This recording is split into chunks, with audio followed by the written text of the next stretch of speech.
আমাদের মাঝে এমন কিছু কিছু মানুষ আছে যারা অন্যের কাছে একটা কথা শুনবে, সেটা জাস্টিফাই না করে আবার আরেকজনকে বলবে।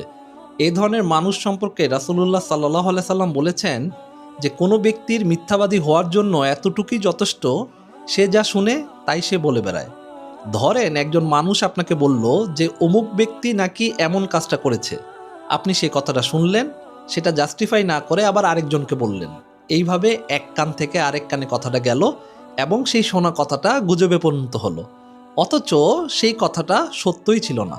এ কারণে সূরা আজ জারিয়াত আয়াত নাম্বার 10-এ আল্লাহ তাআলা বলেন, ধ্বংস হোক অনুমানকারীরা।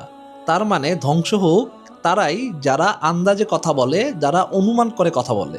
এছাড়াও সূরা আল ইসরা আয়াত নাম্বার 36-এ আল্লাহ তাআলা বলেন, যে বিষয়ে তোমার ধারণা নেই তার পিছনে ছুটো না। অর্থাৎ আপনার যে সম্পর্কে ধারণা নেই সেই সম্পর্কে আন্দাজে কথা বলা যাবে না। এইসব কোরআনের আয়াত ও হাদিস থেকে একটা বিষয় ক্লিয়ার, যে অনুমান করে কথা বলা যাবে না, আন্দাজে কথা বলা যাবে না, আর অন্যের শোনা কথা বিশ্বাস করা যাবে না। এতে করে হয় কি জানেন, যে একজন মানুষের সম্মান নষ্ট হয়। মনে রাখবেন যে সব কথা শোনা আপনার জরুরি না, সব কথা বলাও আপনার জরুরি না। একজন মুমিনের প্রকৃত সৌন্দর্যই হচ্ছে সত্য জেনে কথা বলা আর না জানলে চুপ থাকা।